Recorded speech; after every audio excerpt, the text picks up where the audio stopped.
Hello friends, welcome to 𝙑𝙑𝙬𝙬 channel. സ്വാഗതം. എൻ്റെ പേര് അജയ്. അപ്പോൾ എല്ലാവർക്കും സുഖമായിരിക്കുന്നു. അപ്പോൾ നമ്മളൊന്ന് പറയാൻ പോകുന്നത് step credit card Paisabazaar step credit കാർഡിൻ്റെ ഒരു അപ്ലൈ പ്രൊസീജിയറാണ്. എങ്ങനെ നമുക്ക് അപ്ലൈ ചെയ്യാം, നമുക്ക് ഏത് വഴി അപ്ലൈ ചെയ്യാം, ആർക്കൊക്കെ കിട്ടും, എന്തൊക്കെ സ്റ്റെപ്സുകൾ ഉണ്ടെന്നൊക്കെ നമ്മൾ നോക്കാൻ പോകുന്നത്. അത് ശരിക്കും സ്റ്റെപ്പ് ക്രെഡിറ്റ് കാർഡ് എന്ന് പറയുന്നത് ഒരു വിസ ക്രെഡിറ്റ് കാർഡാണ്. പൈസാബസാർ നിങ്ങൾ കേട്ടിട്ടുണ്ടായിരിക്കും, നമ്മുടെ ഒരു എന്താ പറയുക, ഒരു ബാങ്കിങ് ഫൈനാൻഷ്യൽ ഒരു ശരിക്കും ബാങ്കിങ് ഫിനാൻഷ്യൽ SBM ബാങ്കായിട്ട് പ്രൊവൈഡ് ചെയ്യുന്ന ഒരു കാർഡാണ് കേട്ടോ. എന്ന് വെച്ചാൽ പൈസാബസാർ എന്ന് വെച്ചാൽ ബാങ്കിങ് കാര്യങ്ങളൊന്നുമല്ല, നമ്മുടെ ഒരു ബാങ്കിങ് കൺസൾട്ടൻസി പോലത്തെ ഒരു സർവീസ് കൊടുക്കുന്ന ഒരു കമ്പനിയാണ്. അപ്പോൾ അവരും SBM ബാങ്കും കൂടിയിട്ട് സ്റ്റേറ്റ് ബാങ്ക് ഓഫ് മൗറീഷ്യസ് കൂടിയിട്ട് ടൈ അപ്പ് ചെയ്തിട്ട് കൊടുക്കുന്ന ഒരു ക്രെഡിറ്റ് കാർഡാണ് പൈസാബസാർ സ്റ്റെപ്പ് ക്രെഡിറ്റ് കാർഡ് കേട്ടോ. അത് SBM ബാങ്കിന് കൊടുക്കുന്നത്. നിങ്ങൾ എന്തായാലും SBM ബാങ്കിൻ്റെ കാർഡുകൾ കേട്ടിട്ടായിരിക്കും. നമ്മുടെ ഈ പേ ലേറ്റർ കാർഡ്സും എല്ലാം കൊടുക്കുന്നത് SBM ബാങ്ക് തന്നെയാണ്. ഇത് ശരിക്കും നോർമൽ ക്രെഡിറ്റ് കാർഡ് തന്നെയാണ് കേട്ടോ, ക്രെഡിറ്റ് കാർഡ് തന്നെയാണ്. നിങ്ങൾക്കറിയായിരിക്കും 2 ടൈപ്പ് ക്രെഡിറ്റ് കാർഡ് അവൈലബിൾ ആണ് ഇപ്പോൾ, സെക്യൂർഡ് ക്രെഡിറ്റ് കാർഡും അൺസെക്യൂർഡ് ക്രെഡിറ്റ് കാർഡും. അപ്പോൾ സെക്യൂർഡ് ക്രെഡിറ്റ് കാർഡ് എന്ന് പറഞ്ഞാൽ അവർക്ക് ബാങ്കിന് ഒരു സെക്യൂരിറ്റി കൊടുത്തിട്ട് നമുക്ക് കിട്ടുന്ന ക്രെഡിറ്റ് കാർഡ്, അതായത് നമ്മുടെ FD credit card. Unsecured credit card എന്ന് പറഞ്ഞാൽ നമ്മുടെ സിബിൽ സ്കോറും നമ്മുടെ ഒരു കപ്പാസിറ്റിയും പ്രൊഫൈലൊക്കെ നോക്കിയിട്ട് അവർ തരുന്ന ഒരു ലിമിറ്റ് തീരുമാനിച്ചിട്ട് അവർ തരുന്ന ഒരു സംഭവമാണ് അൺസെക്യൂർഡ് ക്രെഡിറ്റ് കാർഡ്. അപ്പോൾ ഇത് രണ്ടും നോർമൽ ക്രെഡിറ്റ് കാർഡൊക്കെ ആണ്, ഫീച്ചറൊക്കെ സെയിം ആണ്, പക്ഷേ കിട്ടുന്ന ഒരു പ്രൊസീജിയർ മാത്രമേ ഡിഫറൻസ് ഉള്ളൂ, ബാക്കിയൊക്കെ സെയിം ആണ് കേട്ടോ. അപ്പോൾ നമ്മളിന്ന് ഇതിൻ്റെ എങ്ങനെ അപ്ലൈ ചെയ്യണേ, നമ്മൾ ഇതിന് മുമ്പ് ഇതിനെക്കുറിച്ചൊരു വീഡിയോ ഇട്ടിട്ടുണ്ടായിരുന്നു ഓൾറെഡി. അപ്പോൾ ഇതിന്ന് നമ്മൾ അതിനെക്കുറിച്ച് പറയാൻ പോകുന്നത് ഇതിൻ്റെ അപ്ലൈ പ്രൊസീജിയറാണ്. എങ്ങനെ നമുക്ക് ഏത് സ്റ്റെപ്സിൽ എങ്ങനെ നമുക്ക് അപ്ലൈ ചെയ്യേണ്ടത്, എൻ്റെ സ്റ്റെപ്സ് എന്തൊക്കെയാണ് നമ്മൾ നോക്കാൻ പോകുന്നത്. നിങ്ങൾക്ക് പിന്നെ അറിയില്ലെങ്കിൽ നമുക്ക് ഇത് ആക്ച്വലി ഒരു സെക്യൂർഡ് ക്രെഡിറ്റ് കാർഡാണ്, അതായത് FD ക്രെഡിറ്റ് കാർഡാണ്. നമ്മുടെ ഒരു OneCard Lite ഒക്കെ ഉണ്ടല്ലോ, OneCard Lite എന്ന് പറഞ്ഞാൽ OneCardൻ്റെ FD ക്രെഡിറ്റ് കാർഡ് ഉണ്ട്. നിങ്ങൾക്ക് നോർമലി മോസ്റ്റ്ലി എല്ലാവർക്കും അതാവും കിട്ടുന്നുണ്ടായിരിക്കുക. അപ്പോൾ അതിനെ വെച്ച് കമ്പാരിസൺ ചെയ്യാൻ പറ്റുന്ന ഒരു ക്രെഡിറ്റ് കാർഡാണ്. രണ്ടും SBM ബാങ്ക് തന്നെയാണ് പ്രൊവൈഡ് ചെയ്യുന്നത് കേട്ടോ. അപ്പോൾ അതിനൊരു കോമ്പറ്റീഷൻ എന്ന് വേണമെങ്കിൽ പറയാം. ഇത് പൈസാബസാറിനാണ്, അത് OneCardൻ്റെയാണ്. അപ്പോൾ അത് വേണ്ടാത്തവർക്ക് വേണമെങ്കിൽ ഇതെടുക്കാം, അങ്ങനത്തെ ഒരു ഓപ്ഷനിൽ വരുന്നതാണ്. ഓൾമോസ്റ്റ് സെയിം തന്നെയാണ് അതിൻ്റെ ഫീച്ചേഴ്സും കാര്യങ്ങളൊക്കെ. രണ്ടും 0 മെയിൻ്റനൻസ് ഫ്രീ തന്നെയാണ്, എന്നുവെച്ചാൽ ഫ്രീ കാർഡ് തന്നെയാണ്. അപ്പോൾ അതിനൊരു പ്രൊസീജിയർ നമ്മളിപ്പോൾ കാണിക്കാൻ പോകുന്നത്. നമുക്ക് മൊബൈലിലേക്ക് പോകണം കാണിക്കുന്നത്. ഞാൻ ഓൾറെഡി 2-3 സ്റ്റെപ്സ് ഓൾറെഡി കഴിഞ്ഞ് വെച്ചിട്ടുണ്ട്, അത് നമുക്ക് എന്തായാലും കാണിക്കാം. അപ്പോൾ അതിന് മുമ്പ് ചാനൽ പുതിയ സബ്സ്ക്രൈബ് ചെയ്യാൻ, അതുപോലെ ബെല്ലൈക്കൺ പ്രസ് ചെയ്ത് നോട്ടിഫിക്കേഷൻ ആക്കാൻ മറക്കണ്ട. ഇൻസ്റ്റാഗ്രാമിൻ്റെ ഫേസ്ബുക്ക് ലിങ്ക് ഡിസ്ക്രിപ്ഷനിൽ കൊടുത്തിട്ടുണ്ട്, ഒന്ന് ചെക്കൗട്ട് നോക്കിയോ കേട്ടോ. താഴെ നമ്മുടെ ആമസോണിൻ്റെ സ്റ്റോറിൻ്റെ ലിങ്ക് കൊടുത്തിട്ടുണ്ട്. എന്ന് വെച്ചാൽ നമ്മുടെ ഗാഡ്ജറ്റ്സുകളുടെയും അതുപോലെ ടോപ്പ് 5 കാറ്റഗറിയിലത്തെ എല്ലാത്തിൻ്റെയും ലിസ്റ്റായിട്ട് നമ്മളൊരു ഹോം പേജ് പോലെ നമ്മുടെ ചാനലിൻ്റെ ഹോം പേജ് ആമസോണിൽ തുടങ്ങിയിട്ടുണ്ട്. അപ്പോൾ ഒന്ന് ചെക്കൗട്ട് ചെയ്ത് നോക്കിയൊക്കെ നിങ്ങളൊന്ന് വാങ്ങിക്കുകയാണെങ്കിൽ തന്നെ നമുക്ക് ചാനൽ സപ്പോർട്ടാണ്. അപ്പോൾ ഒന്ന് എക്സ്ട്രാ ചാർജ് പോലെയാണ് നിങ്ങൾക്ക് ഈസി ആയിട്ട് വാങ്ങിക്കാട്ടെ. നിങ്ങൾക്ക് പോയി സെർച്ചും കാര്യങ്ങളൊന്നും ചെയ്യാണ്ട് നമ്മൾ എല്ലാത്തിൻ്റെ ഒരു ടോപ്പ് 5 കാറ്റഗറി കൊടുത്തിട്ടുണ്ട്, ഒന്ന് ചെക്കൗട്ട് ചെയ്ത് നോക്കുക. അപ്പോൾ ഡിസ്ക്രിപ്ഷനിൽ നോക്കിയാൽ മതിയിട്ടാണ്. അപ്പോൾ നമുക്ക് വീഡിയോയിലേക്ക് പോകാം. അപ്പോൾ നമ്മൾ മൊബൈലിൽ എത്തിയിട്ടുണ്ട് കേട്ടോ. അപ്പോൾ നമുക്ക് മൊബൈലിൽ നമുക്ക് സ്റ്റെപ്പ് ക്രെഡിറ്റ് കാർഡ് അപ്ലൈ ചെയ്യാൻ നമുക്ക് മൊബൈലിൽ നമ്മൾ പൈസാബസാറിൻ്റെ ആപ്പ് ഡൗൺലോഡ് ചെയ്യണം. അപ്പോൾ PaisaBazaar.com എന്നൊരു ആപ്പ് നമുക്ക് അവൈലബിൾ ആണ്. അപ്പോൾ അതിൽ നമുക്ക് ലോഗിൻ ചെയ്യാം നമ്മുടെ മൊബൈൽ നമ്പർ വെച്ചിട്ട്. അപ്പോൾ ഞാനതിൽ നമ്മുടെ ലോഗിൻ ചെയ്യണം. അപ്പോൾ എൻ്റെ ക്രെഡിറ്റ് സ്കോറും കാര്യങ്ങളൊക്കെ ഇവിടെ വന്നിട്ടുണ്ട്. നമുക്കതിൽ താഴെയായിട്ട് തന്നെ ഇവിടെ ഓൾറെഡി ഇവിടെ നമുക്ക് പരസ്യം വരുന്നുണ്ട്. Earn 7.14% FD returns.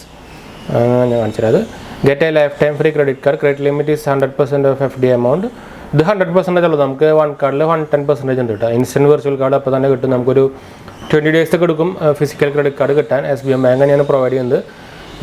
ഇത് നമ്മുടെ ഒരു ആപ്പാണ്. നമുക്ക് ഇതിൽ സ്റ്റെപ്പ് ക്രെഡിറ്റ് കാർഡ് എന്നൊരു ഓപ്ഷൻ തന്നെ ഇവരെന്ന് വെച്ചാൽ ഇവരുടെ ക്രെഡിറ്റ് കാർഡാണ്. അപ്പോൾ നമുക്ക് താഴെയായിട്ട് കാണാൻ പറ്റും ഒരു 4th മെനു സ്റ്റെപ്പ് ക്രെഡിറ്റ് കാർഡാണ്. അല്ലെങ്കിൽ നമുക്കിവിടെ നമ്മുടെ ഒരു ക്രെഡിറ്റ് സ്കോറും കാര്യങ്ങളൊക്കെ വെച്ചാൽ നമുക്കിവിടെ ഓഫേഴ്സും കാര്യങ്ങളൊക്കെ വരും. ക്രെഡിറ്റ് സ്കോർ നോക്കാനുള്ള ഓപ്ഷൻ നമുക്ക് ഇവിടെ ഉണ്ട്. അതേപോലെ ഇപ്പോൾ ഞാൻ നേരത്തെ നോക്കിയ പോലെ തന്നെ ക്രെഡിറ്റ് സ്കോറിൻ്റെ അവിടെ നോക്കിക്കഴിഞ്ഞാൽ നമ്മുടെ സിബിൽ സ്കോറും ഇക്യുഫാക്സും എക്സ്പീരിയനും ഹൈമാർക്കും എല്ലാം നമുക്ക് ഇവിടെ കാണിക്കാനുള്ള ഒരു ഓപ്ഷൻ ഉണ്ട്. അതുപോലെ നമുക്ക് ഇനി സ്റ്റെപ്പ് ക്രെഡിറ്റ് കാർഡിൽ പോയി കഴിഞ്ഞാൽ നമുക്കത് ക്ലിക്ക് ചെയ്ത് കഴിഞ്ഞാൽ അപ്പോൾ ഇങ്ങനെ ഒരു ഓപ്ഷൻ വരും. അപ്പോൾ ഇതിൽ ഞാൻ ഓൾറെഡി കുറച്ച് അപ്ലൈ ചെയ്തിട്ടുണ്ട്. നമ്മൾ എന്താ സംഭവം സ്റ്റെപ്സ് നോക്കാൻ വേണ്ടിയിട്ട് പൈസാബസാറിൻ്റെ മുകളിൽ ബ്രാൻഡിങ് ഉണ്ട്. ഞാൻ എന്തായാലും കുറച്ച് സൂം ചെയ്യാം. പൈസാബസാറിൻ്റെ ബ്രാൻഡിങ് മുകളിലുണ്ട്. SBM ബാങ്ക് എന്ന് കൊടുത്തിട്ടുണ്ട്, നമ്മുടെ മൊബൈൽ നമ്പറും കാര്യങ്ങളൊക്കെ കൊടുത്തിട്ടുണ്ട്, അപ്ലിക്കേഷൻ ഡേറ്റ് കൊടുത്തിട്ടുണ്ട്. അതുപോലെ നമുക്കിവിടെ നോട്ടിഫിക്കേഷൻ വന്നു. ഞാൻ ആക്ച്വലി നമ്മുടെ രജിസ്ട്രേഷനും KYC വെരിഫിക്കേഷനും ചെയ്തിട്ടുണ്ടായിരുന്നു. നമ്മൾ ആദ്യം നമ്മുടെ ആപ്ലിക്കേഷൻ ഉണ്ടല്ലോ, അത് ഫോം ഫില്ലപ്പ് ചെയ്യണം നമ്മുടെ ഡീറ്റെയിൽസും കാര്യങ്ങളൊക്കെ വെച്ചിട്ട്. അതിന് ശേഷം നമുക്ക് KYC വെരിഫിക്കേഷൻ ചെയ്യണം, അതായത് ആധാറിൻ്റെ KYC verification, mobile number link ആയിരിക്കണം കേട്ടോ. അതിന് ശേഷം നമുക്ക് കംപ്ലീറ്റ് ആപ്ലിക്കേഷൻ കൊടുത്തു കഴിഞ്ഞാൽ അവരുടെ FD for your step credit card എന്ന് കാണിക്കാനുണ്ടോ. Application ടിക്കായി, KYC ചെക്കായി. ഇനി അടുത്ത് പേയ്മെൻറ്റും FD സെലക്ഷനും മാത്രമേ ഉള്ളൂ, വേറെ ഒന്നുമില്ല. അപ്പോൾ അതിൻ്റെ ഡീറ്റെയിൽ ആയിട്ട് കൊടുത്തിട്ടുണ്ട്. Your fixed deposits powered by SBM bank India limited. Fixed deposit returning 6.1% per annum. Tenure എന്ന് പറയുന്നത് 1 ഇയർ ആണ്. അത് കഴിഞ്ഞാൽ ഓട്ടോ റിന്യൂവൽ ആവും. Bank will automatically renew deposit for a similar term at interest rate prevailing at the time of renewal. You can cancel your credit card and FD at any time എന്ന് കൊടുത്തിട്ടുണ്ട്. അതുപോലെ plans കൊടുത്തിട്ടുണ്ട്. നമുക്ക് ആദ്യം minimum 2000 രൂപയാണ് starting തുടങ്ങുന്നത്. അതിന് നമുക്ക് ജോയിനിങ് ഫീസ് 200 രൂപ വാങ്ങിക്കുന്നുണ്ട്. അതിനുശേഷം 5000 രൂപയാണ്. അതിനൊന്നും ജോയിനിങ് ഫീസ് ഇല്ല. അവർ റെക്കമെൻഡ് എന്ന് പറഞ്ഞിട്ട് 12000 കൊടുത്തിട്ടുണ്ട്. പിന്നെ 24000 ഉണ്ട്. പിന്നെ 60000 ഉണ്ട് കേട്ടോ. ഇവിടെ ഈ താഴെ എത്തിയിട്ടുണ്ട് we will issue your virtual card instantly after the making the payment. Your physical card will be deliver to you in 30 to 45 days ആണ്. അപ്പോൾ കുറച്ച് ടൈം എടുക്കും. 1 മാസമൊക്കെ എടുക്കുന്നുണ്ട് ഒരു പറയുന്നത്. ജസ്റ്റ് നമുക്കൊന്ന് ഇവിടെ നോക്കി നോക്കാം. നമ്മൾ ജോയിൻ ഫീ കൊടുത്തു, ക്രിയേറ്റ് FD ഫോർ 5000 കൊടുത്തു. അത് കഴിഞ്ഞ് നമുക്കിവിടെ നമ്മുടെ ബാങ്ക് ഡീറ്റെയിൽസ് അടിക്കാൻ വേണ്ടി കണ്ടു. It is mandatory to verify your account to make fixed deposit payment. Ensure you are primary account holder of this account. Ensure you have a sufficient balance in the bank account. Pay using net banking or UPI. On maturity of your fixed deposit the amount will be credited in the same account. നമ്മൾ ഈ കൊടുക്കുന്ന അക്കൗണ്ടിലേക്കാണ് maturity ആയി കഴിഞ്ഞാൽ നമ്മുടെ fixed deposit വരിക കേട്ടോ. അപ്പോൾ നമ്മുടെ IFSC കോഡും അക്കൗണ്ട് നമ്പറും കാര്യങ്ങളൊക്കെ കൊടുത്തിട്ടുണ്ട്. അത് കഴിഞ്ഞ് നമുക്ക് വെരിഫൈ, പിന്നെ നമുക്ക് അടുത്ത് പേ പേജിലേക്ക് പോകും. അത്രയുള്ളൂ. ഞാൻ എന്തായാലും എടുക്കുന്നില്ല. ഇത് ശരിക്കും ആക്ച്വലി നമ്മുടെ ഈ ഫിക്സഡ് ഡെപ്പോസിറ്റ് കാർഡ് നമുക്ക് ആക്ച്വലി നോർമൽ കാർഡ് കിട്ടാത്തവർക്കും അതുപോലെ സിബിൽ സ്കോർ ഇമ്പ്രൂവ് ചെയ്യാൻ ഉള്ളവർക്കും വേണ്ടിയിട്ടുള്ള ഒരു ക്രെഡിറ്റ് കാർഡ് ആക്ച്വലി നമുക്കറിയാം. ഇതിൻ്റെ ഉപയോഗിച്ച് കഴിഞ്ഞാൽ നമുക്ക് അത്യാവശ്യം പിന്നെ OneCard Liteനെ കുറിച്ച് പറയുകയാണെങ്കിൽ അവർ തന്നെ ഒരു സൈറ്റിൽ മെൻഷൻഡ് ആണെന്ന് വെച്ചാൽ നമുക്ക് അവരുടെ ഇതുപോലെ എടുത്തു കഴിഞ്ഞാൽ നമ്മളിത് യൂസ് ചെയ്ത് കറക്റ്റായിട്ട് യൂസ് ചെയ്ത് കഴിഞ്ഞാൽ നമ്മുടെ സിബിൽ സ്കോർ എന്താ പറയുക ഇൻക്രീസ് ആവുമല്ലോ. അപ്പോൾ അവർ തന്നെ ഒരു സൈഡിൽ മെൻഷൻ ചെയ്തിട്ടുണ്ട് നമ്മുടെ നോർമൽ ക്രെഡിറ്റ് കാർഡിൻ്റെ ഒരു എലിജിബിലിറ്റിക്ക് നിങ്ങൾ എത്തിക്കഴിഞ്ഞാൽ അവർ തന്നെ ഓട്ടോ അപ്ഗ്രേഡ് ചെയ്തിട്ട് നമുക്ക് നോർമൽ OneCard ക്രെഡിറ്റ് കാർഡ് തരും.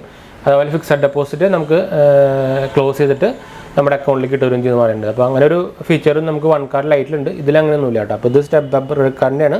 PaisaBazaarൻ്റെ ബാങ്കിങ് ഒക്കെ സെയിം തന്നെയാണ്. അപ്പോൾ ഇതിൻ്റെ ഒരു എങ്ങനെ അപ്ലൈ ചെയ്യേണ്ട സ്റ്റെപ്സ് എന്ന് നമ്മളിപ്പോൾ പറഞ്ഞത്. ഇതാണ് സ്റ്റെപ്സ്. നമുക്ക് ഡയറക്റ്റ് നമ്മുടെ ആപ്പ് ഡൗൺലോഡ് ചെയ്തിട്ട് ചെയ്യാനുള്ളതുള്ളൂ. അത് മറ്റേ പോലെ തന്നെ നോർമൽ തന്നെയാണ്. നമ്മുടെ ഡീറ്റെയിൽസ് കൊടുക്കുക, KYC ചെയ്യുക, അതുപോലെ തന്നെ നമ്മുടെ പ്ലാൻ സെലക്ട് ചെയ്യുക, പേയ്മെൻറ്റ് ചെയ്യുക. ഇത്രയേ ഉള്ളൂ. മോസ്റ്റ്ലി ഇൻസ്റ്റൻറ്റ് തന്നെ ആവും. അല്ലെങ്കിൽ തന്നെ ഒരു 2 to 4 days ഒക്കെ പറയുന്നുണ്ട് ഇവർ. ചിലപ്പോൾ പെൻഡിങ് ആയിട്ട് നിൽക്കും, ബിസിയൊക്കെ ആണെങ്കിൽ. മോസ്റ്റ്ലി ഇൻസ്റ്റൻ്റ് ആയിട്ട് തന്നെ ആവും. അതുപോലെ വെർച്വൽ കാർഡും അപ്പോൾ തന്നെ കിട്ടുന്നതാണ് പറഞ്ഞേക്കുന്നത് ഇവർ. അപ്പോൾ ഇപ്പോൾ നിങ്ങൾക്ക് സിബിൽ സ്കോർ ഇമ്പ്രൂവ് ചെയ്യണമെന്നുള്ളവർക്കൊക്കെ ആണെങ്കിൽ ഇത് നോക്കാവുന്നതാണ് കേട്ടോ. അപ്പോൾ നോർമൽ ക്രെഡിറ്റ് കാർഡുള്ളവർക്ക് എന്തായാലും ഇതിലേക്ക് നോക്കേണ്ട ആവശ്യം വരില്ല. ഞാൻ എന്തായാലും അത് കാരണം എടുക്കാത്ത. പിന്നെ നമുക്ക് ആവശ്യമില്ല. നമ്മൾ ഓൾറെഡി വേറെ നോർമൽ ക്രെഡിറ്റ് കാർഡ്സ് യൂസ് ചെയ്യുന്നുണ്ട്. എന്ന് വെച്ചാൽ ഞാൻ നേരത്തെ പറഞ്ഞ പോലെ തന്നെ ഇതൊരു സെക്യൂർ ക്രെഡിറ്റ് കാർഡാണ്. നമ്മൾ നോർമൽ ക്രെഡിറ്റ് കാർഡ് എന്ന് പറയുന്നത് അൺസെക്യൂർ ക്രെഡിറ്റ് കാർഡാണ്. അപ്പോൾ 2 ടൈപ്സ് ഉണ്ട്. അപ്പോൾ നിങ്ങൾക്ക് ഞാൻ ഇപ്പോൾ എന്തായാലും ഇത് റെക്കമെൻഡ് ചെയ്യുന്നല്ല. നിങ്ങൾക്ക് താല്പര്യമുണ്ടെങ്കിൽ ഇപ്പോൾ എടുക്കാം. നിങ്ങളുടെ ഒരു കറക്റ്റ് ഡിസിഷൻ നോക്കി എടുക്കുക. എന്താ വെച്ചാൽ FD ആണ് ഇടുന്നത്. നമ്മൾ കാശ് കൊടുത്തിട്ടാണ് ക്രെഡിറ്റ് കാർഡ് എടുക്കുന്നത്. അപ്പോൾ നിങ്ങളൊരു കറക്റ്റ് പ്ലാൻ ചെയ്തിട്ട് എടുക്കുക കേട്ടോ. നമ്മൾ ഇതിൻ്റെ റെക്കമെൻഡ് ചെയ്യല്ല. നിങ്ങൾക്ക് സിവിൽ സ്കോർ കറക്റ്റായിട്ട് ഇമ്പ്രൂവ് ചെയ്യണമെങ്കിൽ നിങ്ങളിതൊരു ഞാൻ അവരെ തന്നെ അതിൽ പറയുന്നുണ്ട് മിനിമം 1 year എന്നൊക്കെ. അപ്പോൾ അത് ഇടാൻ വേണ്ടിയിട്ട് തയ്യാറുള്ളവർ മാത്രം എടുക്കുക. നമ്മൾ അപ്പോൾ തന്നെ എടുത്തിട്ട് ക്ലോസ് ചെയ്യാന്നൊക്കെ പറഞ്ഞു കഴിഞ്ഞാൽ അവർ ചിലപ്പോൾ ചാർജും കാര്യങ്ങളൊക്കെ പിടിക്കും. അപ്പോൾ അതിനൊക്കെ കറക്റ്റ് ഡിസിഷൻ നോക്കി നിങ്ങൾ എടുക്കുക കേട്ടോ. നമ്മളിതിൻ്റെ റെക്കമെൻഡേഷൻ കാര്യങ്ങളൊന്നും ചെയ്യില്ല.